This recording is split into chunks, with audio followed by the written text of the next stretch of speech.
After running the app, you will see the views are stacked one below the other. The reason is that the parent of these views, I mean the parent of text views, the edit text, the sidebar, and the button is a constraint layout. And constraint layout needs constraints to control the positioning of views. As we didn't set constraints, there are errors here that say this view is not constrained. So let's set constraints for this view. To define a view's position in a constraint layout, you must add at least two constraints, one horizontal constraint and one vertical constraint for each view. But often more are necessary. I want this text view to be centered horizontally. So the text view needs two constraints like this.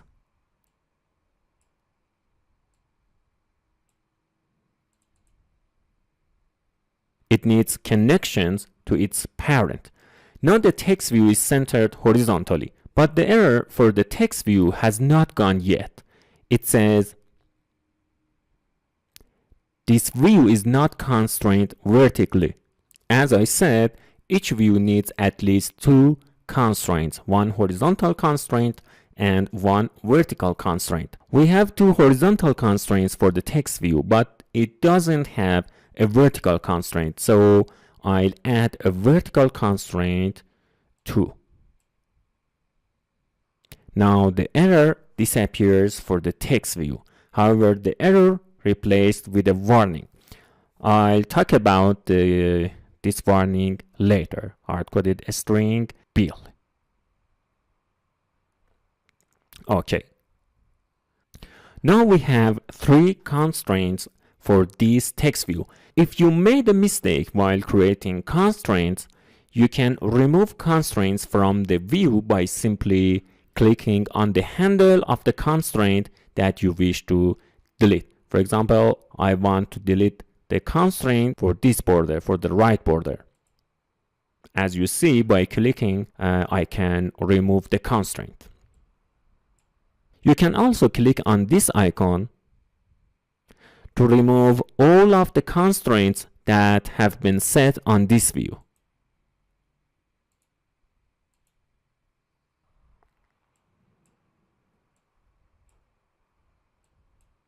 And you can change the margin for each constraint in the attributes window.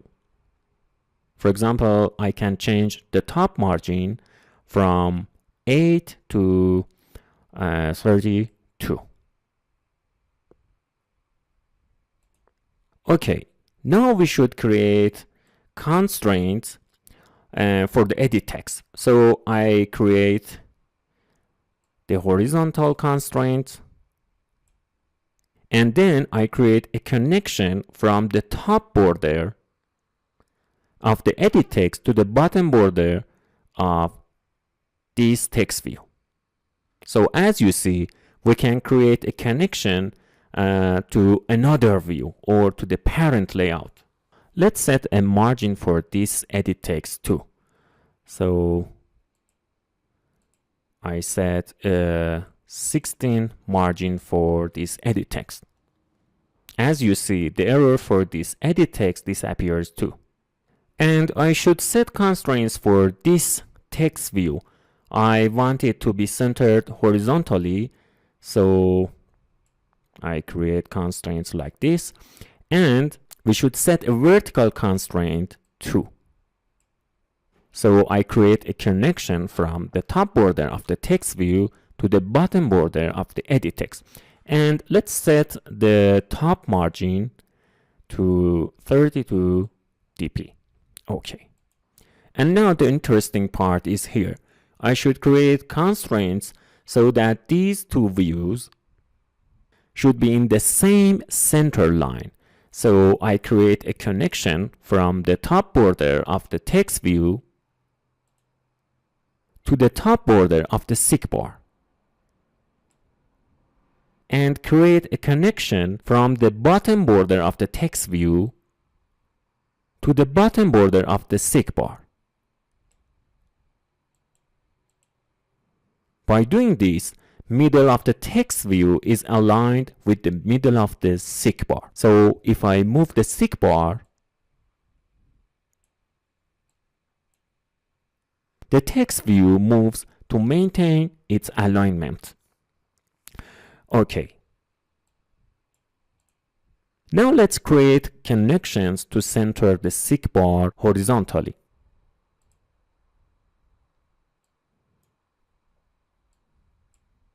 Also, we should set a vertical constraint too.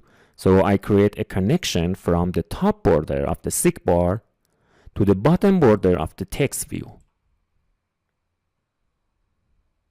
Let's set its margin from 8 to 16. And as you see, the text view percent is not constrained horizontally. So I create a connection from the left border of the text view percent to the right border of the seek bar. Okay, and now the error disappears.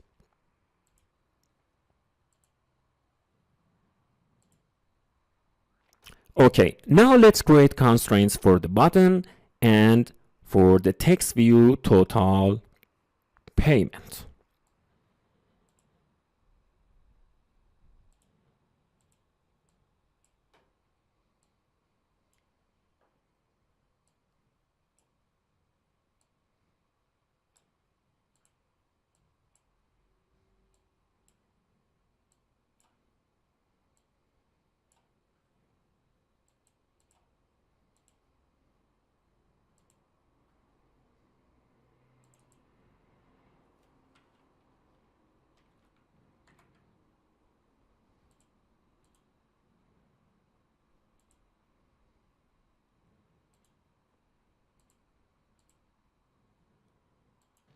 Now that we've created the connections, let's run the app again.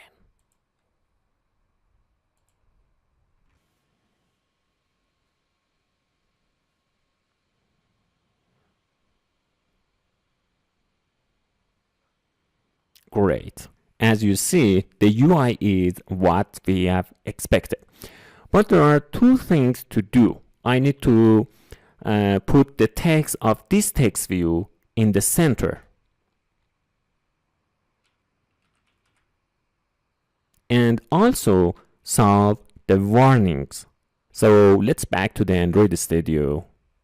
Select the edit text and click on the view all attributes. Search for gravity and check the center attribute. Okay. Let's run the app again. Now the text should be displayed in the center. Okay. Now let's resolve the warnings that says hard-coded string.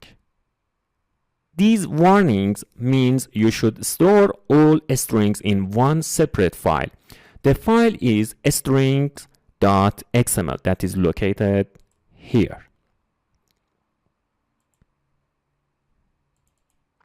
It's located under res folder and values folder, strings.xml. Note that by default there is a tag here that holds the app name. So you can change the application name from the strings.xml file. Now let's back to the activity underline main.xml.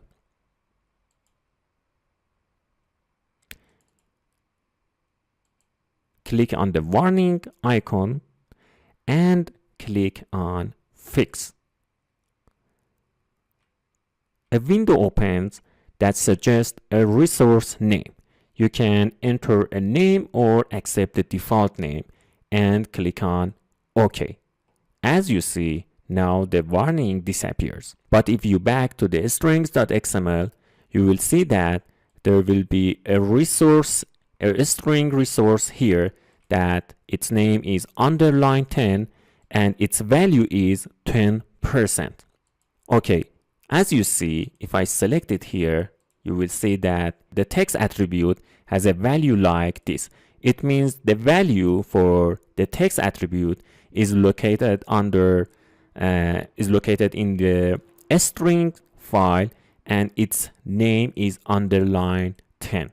Let's fix the errors for the warnings for the bill and the other views. So I click on this icon and click on this button and accepts the default name and click on the OK button. As you see, the warning icon disappears.